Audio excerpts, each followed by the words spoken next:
आज प्रोग्राम में तो मौजूदा जो सियासी सूरत हाल है, ख़ास तौर पर ये जो एडहॉक जजेस और रिज़र्व सीट्स वाली एक कशमकश है, उसके ऊपर बात करेंगे। लेकिन प्रोग्राम के इब्तिदा में इस्लामाबाद में एक धरना जारी है, और फैज़ाबाद वाला धरना पाकिस्तान में सियासी तारीख़ के अंदर बहुत से ऐसे वाक़यात हैं जो इससे जुड़े हुए हैं, बहुत सारे ऐसे मुकदमात और केसेस भी हैं जो इससे जुड़े हुए हैं। तो दोबारा धरना हो रहा है, प्रोटेस्ट करना चाहिए, हर एक सियासी जमात को आवाज़ उठानी चाहिए, जिस मामले में भी वो उठाना चाहें। अभी गज़ा के मामले में उठाना चाह रहे हैं तो यकीनन उस पर भी उठाएँ। लेकिन रास्तों की बंदिश में अगर 40-50 लोग रोज़ाना रुल रहे हों तो उसके ऊपर कुछ गौर व खौज होना चाहिए। तो साद रिजवी अच्छे समझदार आदमी हैं, तो मैं उनसे ऑन एयर दरख्वास्त करूँगा, अगर इस्लामाबाद की इंतज़ामिया या हुकूमत या हमारी इस्टेब्लिशमेंट को ये ख्याल नहीं आ रहा, तो मैं एज ए जर्नलिस्ट उनसे दरख्वास्त करता हूँ कि वो रास्ता कम अज़ कम खोल दें, एक तरफ बैठ के एहतजाज करें, अपनी आवाज़ भी उठाएँ, तकरीर भी करें, या किसी ग्राउंड में या परेड ग्राउंड में चले जाएँ, वहाँ जाके बैठ जाएँ जहाँ रास्ता खुला रहे। दूसरी तरफ पाकिस्तान तहरीक इंसाफ ने भी आज एहतजाज किया है, और वो इमरान खान की रिहाई का मुतालबा तो कर ही रहे थे, लेकिन साथ कुछ ऐसी नारेबाजी की है जो उन्हें नहीं करनी चाहिए थी। पाकिस्तान तहरीक इंसाफ को भी एहतजाज का 100% हक हासिल है, और आम तौर पर सियासी लीडर्स जो हैं वो इस्टेब्लिशमेंट को भी तनकीद कर सकते हैं, किसी सिक्योरिटी एजेंसी है उसको भी तनकीद कर सकते हैं, पार्लिमान का फ्लोर इस्तेमाल करें और वहाँ जाके आप तकरीरें कर सकते हैं। लेकिन अगर एक पॉलिटिकल सिचुएशन पाकिस्तान के अंदर ऐसी डेवलप हो चुकी है जिसमें पहले ही लगता है कि एक मुखासमत वाला रिलेशनशिप है इस्टेब्लिशमेंट का और पाकिस्तान तहरीक इंसाफ का, तो क्या पाकिस्तान तहरीक इंसाफ के अकाबरीन क्या उससे बेहतर हिकमत अमली या उससे बेहतर नारेबाजी के ऊपर काम नहीं कर सकते? करना चाहिए। और मुझे लगता है कि ये जो दूरअंदेश सियासत होती है उसमें कुछ लोगों का किरदार होता है, जिसमें मैं मिसाल दे सकता हूँ कि शाह महमूद कुरैशी को लें तो आपको कभी गाली गलौज करते नज़र नहीं आएंगे। वो बल्कि बहुत सारा ज़्यादा मामलात के अंदर हम उनका इंटरव्यूज़ करने जाते थे तो मैं उन्हें कहता था कि आप फ़ॉरेन मिनिस्टर बन जाते हैं, अपनी फ़ॉरेन मिनिस्ट्री साइड पर रख के अगर सियासी बयान दें तो हमारी खबर अच्छी बन जाएगी, लेकिन वो उससे गुरेज करते थे। तो बाकी जो लीडर्स हैं जो सीनियर लेवल पे बैठे हैं, कोई पार्टी का चेयरमैन है, कोई सेक्रेटरी जनरल है, उसको पार्टी की पॉलिसी बनाते वक्त और स्ट्रेटजी बनाते वक्त डोमिनेट करना चाहिए कि हमने किस अंदाज में प्रोटेस्ट करना है। तो पाकिस्तान तहरीक इंसाफ के लिए लॉन्ग टर्म में बहुत बेहतर होगा। एंड हॉक जजेस का जो मामला है और रिज़र्व सीट्स का मामला है, उसमें इस्लामाबाद में गॉसिप ये है कि रिज़र्व सीट्स इसलिए लाई जा रही हैं, ये पाकिस्तान तहरीक इंसाफ का मौक़िफ़ है। रिज़र्व सीट्स को ख़त्म करने के लिए या उसका रास्ता रोकने के लिए या आर्टिकल 6 लगाने के लिए या पार्टी को बैन करने के लिए यहाँ एडहॉक जजेस इस्तेमाल होंगे। 2 ने तो माजरत कर लिया, 2 आ नहीं रहे, 2 का नाम अभी बाकी है। 19 को इजलास होगा तो पता चलेगा कि 2 भी आते हैं या नहीं आते। लेकिन क्या PMLN इस पोजीशन में है कि ये सारा कुछ कर जाए खुद से? नहीं, PMLN खुद से नहीं कर सकती। इसके लिए उसे बड़ी स्ट्रॉन्ग बैकिंग चाहिए, सिर्फ पीपल्स पार्टी की नहीं बल्कि इस्टेब्लिशमेंट की। स्ट्रांगली इस्टेब्लिशमेंट उनकी पुष्ट पर खड़ी होगी तो फिर तो आगे बढ़ सकते हैं, वैसे आगे नहीं बढ़ सकते। तो चीफ जस्टिस ऑफ पाकिस्तान काजी फ़ायज़ ईसा साहब जब ये बेंच बैठा हुआ था तो उससे पहले यहाँ इस्लामाबाद में ख़बरें फैलाई गई थी कि 3 साल की मुद्दत उनको ऑफ़र की जा रही है, रिटायरमेंट एज 68 कर दी जाएगी, या उनके ऑफिस का जो टेन्योर है उसको 3 ईयर्स कर दिया जाएगा। आज आज़म नज़ीर तारड़ साहब ने अपने एक बयान के अंदर किसी हद तक उस बात की या ऐसी तजवीज़ कोई थी या नहीं थी। जो आज शुक्र हैं हमारे साथ प्रोग्राम में फैसल वाडा साहब हैं, जैन कुरैशी साहब हैं और तारिक फजल चौधरी साहब हैं। सबको खुशामदीद कहूँगा। फैसल वाडा साहब, आपके पास अंदर की खबर होती है, पहले तो ये रिज़र्व सीट्स वाला मामला बताएं। PTI वाले कहते हैं कि हमने एफिडेविट साइन करा लिए, जमा करा देंगे, क्या बनने जा रहा है? सारी सीटें मिल जाएंगी PTI को?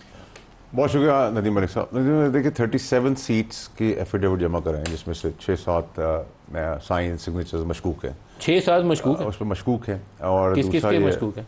मैं तो सबके नाम नहीं जानता, कोई इस नई PTI में तो मैं सिर्फ पुराने लोगों को जानता हूँ, बाकी उनको तो मैं जानता ही नहीं। सिग्नेचर सही है? ठीक है, सही है।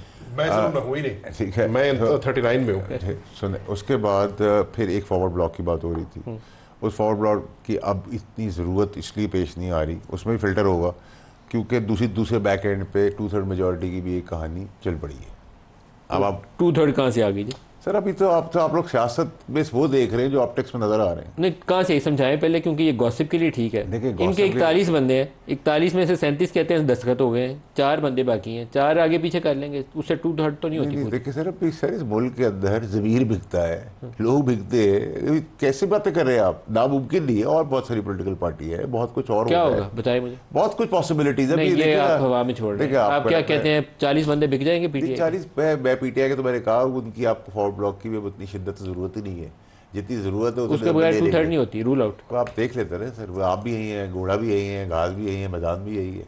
एक ऑप्शन ये, उससे पहले ये अपनी हमाकत ना कर जाए पीडीएम जो कर रही है, अभी कभी स्टांस लेती है पॉजिटिव, कभी लेती है नेगेटिव, कभी कहते हैं बैन है, कभी कहते हैं नहीं बैन करना, ठीक है। ये कन्फ्यूजन से दोनों तरफ विकेट के खेलेंगे तो गिर जाएंगे खुद ही, ये भी नहीं कर सकते। दूसरी तरफ आपने जिसकी पार्टी की बरूद मिन्नत है पीपल्स पार्टी की, उनके प्रेसिडेंट साहब लाहौर गए तो आप उनके पास नहीं गए, सीएम साहिबा नहीं गई, तो आप क्या करना चाह रहे हैं? आप अकड़ भी किस चीज़ के ऊपर अकड़ दिखा रहे हैं? नून लीग बचती है कि नहीं बचती? जो कल की रिपोर्ट है उसने तो काफ़ी पैनिक फैलाया हुआ। सर देखिए, उस रिपोर्ट के अंदर 2-3 चीज़ें, वो मैं आपको कई महीनों से कह रहा हूँ कि इमरान खान साहब मुझे जेल से नज़र नहीं आ रहे आते हुए, वो एक उन्होंने उसको इंडोर्स कर दिया। दूसरा उन्होंने कहा है कि जी 18 महीने में गवर्नमेंट चली जाएगी और टेक्नोक्रेट्स की गवर्नमेंट आएगी। टेक्नोक्रेट्स के तो मुझे टेक्नोक्रेट्स का कोई हिसाब किताब आज के दिन तक तो कुछ नहीं पता, लेकिन 18 महीने उन्होंने कहा था, मैंने 16 से 24 महीने कहे थे जब इलेक्शन के बाद बात आई। तो 16-24 के बाद क्या होगा अगर टेक्नोक्रेट्स नहीं है तो? सर अभी तो आप बात करें, आपने फैज की बात की तो वो उसी के ऊपर रहूँगा। आपने कहा ना कि वो टेक्नोक्रेट्स नज़र नहीं आ रहे, लेकिन 16 से 24 में चेंज हो जाएगी, वो क्या होगा? आप सारी चीज़ें अगर अगस्त की मुझसे पूछ लेंगे, सितंबर की मुझसे पूछ लेंगे, अक्टूबर की मुझसे पूछ लेंगे, तो फिर मैं इसके बाद आपने मुझे कॉफ़ी पे ला के बुलाना नहीं किया। Why October is crucial? Sir ये तो आने वाले 3 महीने डेडली क्रूशल है। क्यों? उसको मैं रीज़न बताता हूँ। देखिए, रिजर्व सीट्स का जब फैसला आया तो उसके अंदर एक कन्फ्यूजन आ गया। क्या आइन में एक जगह लिखा हुआ है 3 दिन में आपने डिसाइड करना है, और तशरीह आई है कोर्ट से 15 दिन की। तो इस कन्फ्यूजन के बीच में ये तो एप्लीकेबल इम्प्लीमेंटेशन इसकी नहीं करेगी गवर्नमेंट, इलेक्शन कमीशन नहीं करेगा। इलेक्शन कमीशन कर भी देगा तो एक्चुअली तो गेम आनी है स्पीकर के पास, स्पीकर बैठ जाएगा, ठीक है। उसका इम्यूनिटी है और तसादुम है ना, कॉन्फ्लिक्ट है, कन्फ्यूजन है ना। एक जगह 3 दिन, जितने जो लिखा हुआ है वो 3 दिन है, आपने तशरीह कर दी। तशरीह करने का आपका राइट है, रीराइट करने का राइट आपके पास भी नहीं है, कोर्ट्स के पास भी नहीं है, वो पार्लियामेंट का ही काम है। उसमें 3 दिन लिख के आपने 15 दिन कर दिए।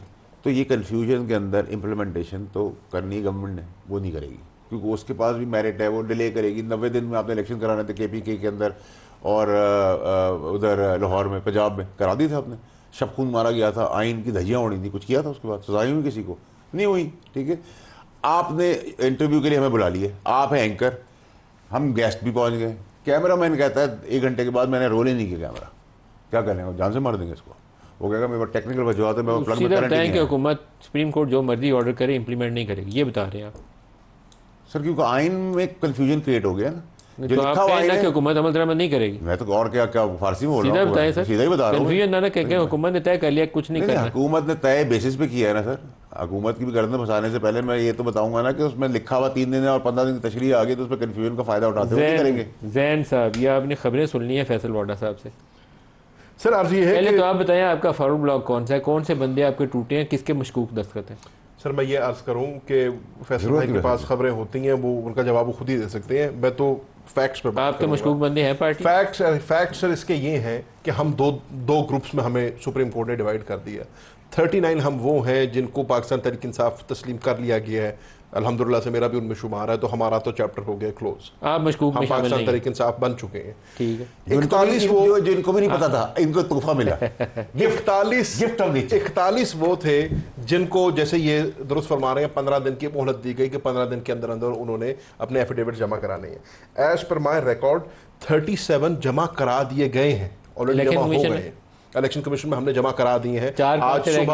आज सुबह हमारी पार्लियामेंट्री पार्टी की मीटिंग थी और उसमें बैरिस्टर गौहर साहब जो कि हमारे चेयरमैन हैं, उन्होंने हमें सबको इतला दी है कि मैं 37 जमा करा चुके। जो 4 नहीं जमा हुए वो मुल्क से बाहर दोस्त हैं हमारे, 2 उम्रे पे गए हुए हैं, 2 वैसे किसी अपने जाती काम से मुल्क से बाहर गए हुए हैं, और वो भी बैरून मुल्क अपना एफिडेविट बनाकर जमा करा रहे हैं। तो इंशाल्लाह अगले 1 आधे दिन में उनके भी जमा हो जाएंगे। अब मेरी इतला के मुताबिक कोई मशकूक नहीं है, कोई ऐसा बंदा नहीं है जिसने एफिडेविट नहीं जमा कराया। वाडा साहब की खबर पक्की होती है, ये देख लीजिएगा। वो तो सर अब जब कुछ होगा मंजर यहाँ पे कुछ चीज आएगी, मैंने तो स्ट्रिक्टली फैक्ट्स पे बात करना है। एज आज की तारीख में 37 जमा हो गए हैं, 4 रहते हैं, जो 4 रहते हैं वो मुल्क से बाहर हैं, और 2 उम्रे पे गए हुए हैं, वो वहां से बन रहा है आपकी पार्टी। मैं तो डे 1 से सुन रहा हूँ फॉरवर्ड ब्लॉक बन रहा है अल्हम्दुलिल्लाह। आज तक तो पाकिस्तान तहरीक इंसाफ का हर मेंबर जो है वो अपनी जगह पे खड़ा है, और मैंने आपको पहले भी आप ही के शो में आके पहले ये बात की थी, जिस किस्म का आग का दरिया अबूर करके हम आए हैं और जिस किस्म की पजराई अवाम से हमें मिली है और जिस किस्म की पशेमानी उनको हुई है जो छोड़ कर गए हैं, ये जो भी हमाकत करेगा वो सियासी तौर पर अपना बहुत बड़ा नुकसान। आप इंटरनली इकट्ठे तो नहीं, आपस में आप लड़ रहे हैं, सिर्फ अभी आपको राह नहीं नजर आ रही। सर जितनी लड़ाई हो जाए इमरान खान के लिए और तहरीक इंसाफ के लिए सब इकट्ठे।